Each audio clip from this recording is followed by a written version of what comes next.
அன்பு நேர்களே, இனிய வணக்கம்.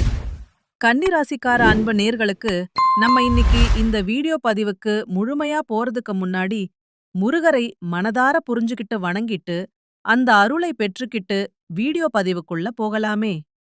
ஓம் முருகா போற்றி, ஓம் முருகா போற்றி, ஓம் முருகா போற்றி. எனக்காக்கும் முருகனே போற்றி.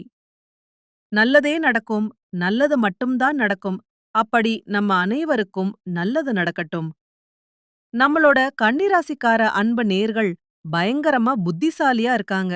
அதே நேரத்துல அடுத்தவங்க செய்ய முடியாதுன்னு ஒதுக்கி வச்ச காரியத்த கூட அழகா திட்டம் தீட்டி, முயற்சி பண்ணி, அந்த காரியத்துல வெற்றி அடையக்கூடிய அருமையானவர்களா இவங்க எல்லாரும் இருக்காங்க. இவங்க ஒவ்வொரு விஷயத்தையும் விவரமா, கவனமா கவனிப்பாங்க. சுத்தம், ஒழுங்கு, கட்டுப்பாடு இவையெல்லாம் இவங்களுக்கு மிக முக்கியத்துவம் வாய்ந்ததா இருக்குதுங்க. வேலையை பொறுப்புணர்ச்சியோட சரியா செய்வாங்க. தான் மட்டும் நல்லா இருக்கணும் அப்படிங்கிற சுயநலம் எல்லாம் இவங்க கிட்ட கிடையாதுங்க. தன்னை சுத்தி இருக்கிற எல்லாருமே நல்லா இருக்கணும் அப்படிங்கிற அருமையான பொதுநல குணத்தோட இவங்க வாழ்ந்துகிட்டு இருக்காங்க. இவ்வளவு அருமையான நற்குணங்களை கொண்ட கன்னிராசிக்கார அன்பு நேர்களே, எல்லாரும் ஆரோக்கியமா இருக்கீங்களா? எங்க அம்மா, நீங்க வேற எங்கள பார்த்து இப்படி ஒரு கேள்வி கேக்குறீங்களே, எங்கள பார்த்தா ஆரோக்கியமா இருக்கிற மாதிரியா தெரியுது. நாங்களே ஒவ்வொரு நாளும் கவலைப்பட்டு வாழ்ந்துகிட்டு இருக்கோம். அப்படின்னு உங்க மனசுல நினைக்கிறது எனக்கு முழுமையா புரியுதுங்க.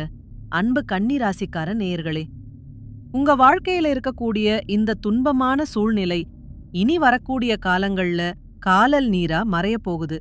உங்க வாழ்க்கையே சொர்க்க வாழ்க்கையா மாறப்போகுது. உங்களுடைய ஆசைகள், கனவுகள் எல்லாமே நிறைவேறப் போகுது. திருமணமாகாதவர்களுக்கு திருமணத்தடி நீங்கி திருமணம் இனிதே அழகா நடைபெறப் போகுது. குழந்தை பாக்கியம் இல்லாதவர்களுக்கு குழந்தை பாக்கியம் கிடைக்கப் போகுது. பூர்வீக சொத்து ரீதியாக இருந்த அனைத்து பிரச்சனைகளுக்கும் தீர்வு கிடைக்கப் போகுது.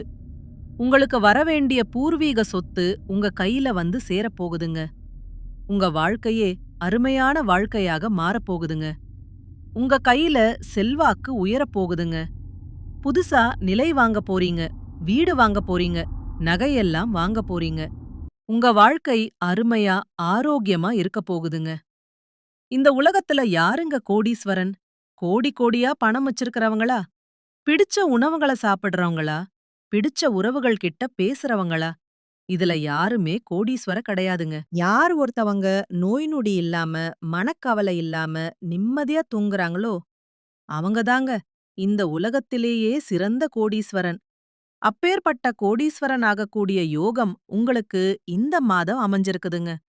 உங்க வாழ்க்கையில இனி வரக்கூடிய காலங்கள்ல கவலை, கண்ணீர் அப்படிங்கிற பேச்சுக்கெல்லாம் துளி கூட இடம் கிடையாதுங்க. இதுநாள் வரைக்கும் உங்களுடைய மனசில் இருந்த மனக்கவலைகள் எல்லாம் இனி வரக்கூடிய காலங்கள்ல காணாம போகுதுங்க. நீங்க சந்தோஷமான, ஆரோக்கியமான வாழ்க்கைய இனி வரக்கூடிய காலங்கள்ல வாழப் போறீங்க. உங்க வாழ்க்கையில சந்தோஷம் நிலைச்சிருக்க போகுதுங்க. நம்ம இன்னைக்கு இந்த வீடியோ பதிவுல கன்னிராசிக்காரர்களுடைய வாழ்க்கையில 2026ஆம் ஆண்டுல முதல் முதல் காலாண்டுக்கான பலன்கள பத்தி விரிவா முழுமையா பார்க்க போறேங்க.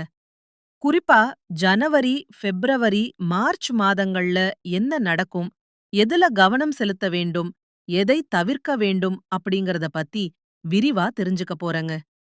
கன்னிராசி நேர்களுக்கு வாழ்க்கையில இனி நல்லதுதாங்க நடக்கும். கெட்டதுங்கிற பேச்சுக்கெல்லாம் துளி கூட இடம் கிடையாதுன்னு. கன்னிராசிக்காரர்களின் இயல்பான குணங்களான கூர்மையான பார்வை, பகுத்தறிவு செய்யும் திறனை பத்தி நம்ம பார்க்க போறோம். 2026ஆம் ஆண்டின் முதல் காலாண்டு கன்னிராசிக்காரர்களுக்கு அருமையா, சிறப்பா இருக்க போகுது. 2026ஆம் ஆண்டில் முதல் காலாண்டு கன்னிராசிக்காரர்களுக்கு முக்கியமான, மறக்க முடியாத காலகட்டம்.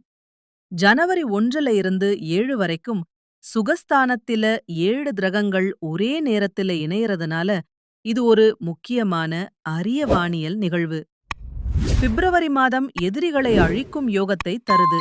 ஆனா பிப்ரவரி 26க்கு பிறகு கவனமா, எச்சரிக்கையா இருக்கணும்.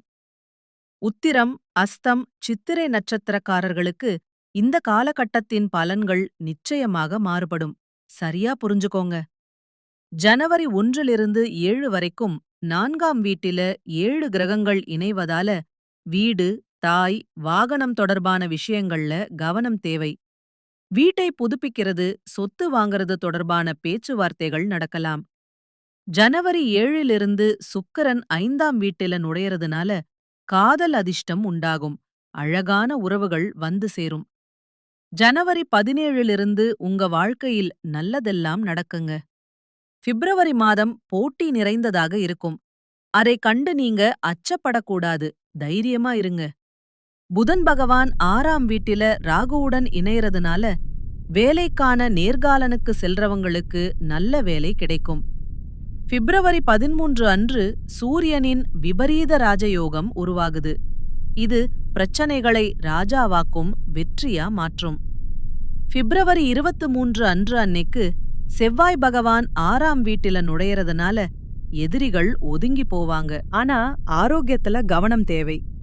உணவு விஷயங்களா இருக்கலாம். எல்லா விஷயத்திலயும் நீங்க கவனமா, எச்சரிக்கையா இருந்துக்கணும். மார்ச் 2லிருந்து 3ஆம் தேதிகள் கடினமான நாட்களா இருக்கும். சந்திர கிரகணத்தால் மன அழுத்தம் ஏற்படலாம். அதனால அந்த நேரத்தில கொஞ்சம் அமைதியா, சமாதியா இருக்கிறது உங்களுடைய வாழ்க்கைக்கும் எதிர்காலத்துக்கும் ரொம்பவும் நல்லது. மார்ச் 11 அன்று குரு 9ஆம் வீட்டில் நேர்கதிக்கு திரும்புறதுனால திட்டங்கள் நிறைவேறும். பணவரவு அதிகரிக்கும். மார்ச் 15 அன்று சூரியன் 7ஆம் வீட்டில சனியுடன் சேர்றதுனால கணவன் மனைவிக்கிடையே விரிசல் ஏற்படலாம். மார்ச் 21 அன்று புதன் நேர்கதிக்கு வரும்போது ஆரோக்கியத்திலும் புரிதலிலும் முன்னேற்றம் ஏற்படும். 2026ஆம் ஆண்டில் முதல் காலாண்டு இல்லத்தரசிகளுக்கு உணர்வுகளிற்கு ஏற்ற இரக்கமா இருக்கும். ஜனவரியில வேலைபளு அதிகமா இருக்கும். பிப்ரவரியில வேலைக்காரர்கள் பிரச்சனை வரலாம். நகைகள் மற்றும் விலை உயர்ந்த பொருட்களை நீங்க கவனமா வச்சிருக்கணும். மார்ச் மாதத்தில வீட்டில இருந்து ஏதாவது செய்ய விரும்பும் பெண்களுக்கு நல்ல வாய்ப்புகள் கிடைக்கும். சமையலறையில அன்னபூர்ணா தேவியை ஜெபிக்கிறது உங்க வாழ்க்கைக்கு ரொம்பவும் நல்லதுங்க. உங்க வாழ்க்கையில நல்லதுதாங்க நடக்கும். கெட்டதுங்கிற பேச்சுக்கு எல்லாம் துளி கூட இடம் கிடையாதுங்க. புதன் பாதிக்கப்பட்டிருந்தா ஒவ்வொரு புதன்கிழமையும் விநாயகருக்கு மோதகம் நெய்வேத்தியம் செய்து அருகம்புல் சமர்ப்பிக்கணும். வக்ரதுண்டாய நமக மந்திரத்தை ஜெபிக்கணும். பிப்ரவரி மற்றும் மார்ச் மாதங்கள்ல சிவபெருமானுக்கு அபிஷேகம் செய்து ஓம் நமச்சிவாய மந்திரத்தை ஜெபிக்கணும். சனிக்கிழமைகள்ல நல்லெண்ணெயில தீபம் ஏத்தி நீங்க சனி பகவானை வழிபாடு செய்யணும். பிப்ரவரி 23லிருந்து மார்ச் 21 வரை யாருக்கும் கடன் கொடுக்காதீங்க. வெளி உணவை தவிர்ப்பது நல்லது. நேரத்துக்கு தூங்குங்க. நேரத்துக்கு சாப்பிடுங்க. உங்களுடைய உடல் நலத்தை ஆரோக்கியமா வச்சுக்கோங்க.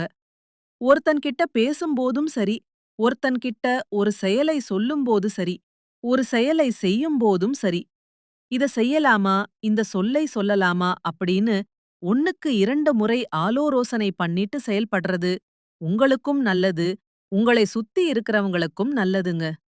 இனி வரக்கூடிய காலங்கள்ல உங்க வாழ்க்கை அருமையா இருக்குங்க. அன்பு நேர்களுக்கு இனிய வணக்கம். கன்னிராசிக்கார நேர்களுக்கு நம்ம இன்னைக்கு வீடியோ பதிவுக்கு முழுமையா போறதுக்கு முன்னாடி முருகரை மனதார வணங்கிட்டு வீடியோ பதிவுக்குள்ள போகலாங்க. ஓம் முருகா போற்றி, ஓம் முருகா போற்றி, ஓம் முருகா போற்றி.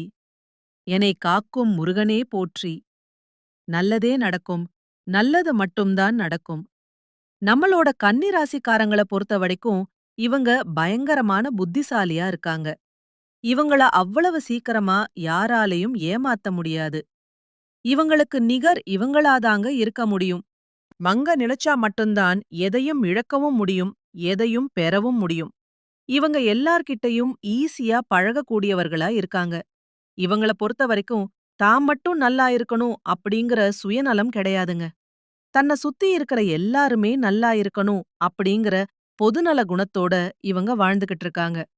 குலதெய்வம் எங்கேயோ இருக்குது, என்னமோ இருக்குது அப்படின்னா நீங்க நினைக்க வேண்டாங்க.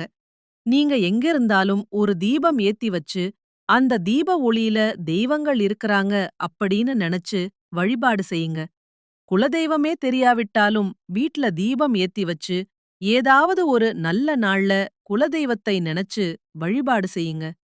குலதெய்வ வழிபாடு குலம் காக்குங்க. குலம் தலைக்கும் முதல்ல குலதெய்வம், அப்புறம் இஷ்டப்பட்ட தெய்வம், அப்புறம் உங்களுக்கு விருப்பப்பட்ட தெய்வங்க. எந்த கோயிலுக்கு போனாலும் என்ன பண்ணாலும் ஏற்றமில்ல அப்படின்னு நீங்க சொல்லுவீங்க. தினமும் எந்திரிச்ச உடனே சூரிய பகவான நமஸ்காரம் பண்ணுங்க. அவங்களுடைய அனுக்கிரகம் இருந்தா போதும். மற்ற கிரகங்கள் எல்லாம் சாதகமமா இல்லைனா கூட பரவாயில்ல. அந்த சூரியனுடைய பிரகாசம் உங்க வாழ்க்கையவே பிரகாசமா மாத்திருங்க. அந்த வெளிச்சம் உங்களை வந்து சேருங்க. உங்க வாழ்க்கையில் இருக்கக்கூடிய கண்ணீர் எல்லாம் கரைஞ்சு போயிருங்க. மனிதனா பிறந்த ஒவ்வொருவருக்கும் ஆசை இருக்கதாங்க. செய்யும் அந்த ஆசைகளை அடைய நம்ம நினைச்சா மட்டும் பத்தாதுங்க. முழு மனசோட நம்மளுடைய ஆசைகளை அடைவதற்கான வழிய ஒவ்வொரு நாளும் என்ன பண்ணணும்னு யோசிச்சு அதற்கான திட்டங்களை தீட்டி உழைச்சுக்கிட்டே இருக்கணுங்க. உழைச்சா நிச்சயமா நம்மளுடைய ஆசைகள் எல்லாமே நிறைவேறிருங்க. உங்க வாழ்க்கையில இனி வரக்கூடிய காலங்கள்ல உங்களுடைய அனைத்து ஆசைகளும் நிறைவேறப் போகுதுங்க. அப்படி ஒவ்வொரு மனிதனுக்கும் இருக்கக்கூடிய பொதுவான ஆசை என்னன்னு பாத்தீங்கன்னா, 16 செல்வங்களையும் அடைந்து வாழணும் அப்படின்னு தான் ஒவ்வொரு மனிதனுடைய ஆசையும் இருக்குதுங்க. பணம் வேணும், பதவி வேணும், புகழ் வேணும், கௌரவம் வேணும் அப்படின்னு தான் ஒவ்வொரு மனிதனும் தனமும் வாழ்ந்துகிட்டு இருக்கான். அதை நோக்கிய பயணத்தை தான் ஒவ்வொரு நாடும் மனிதன் வாழ்ந்துகிட்டு இருக்கான்.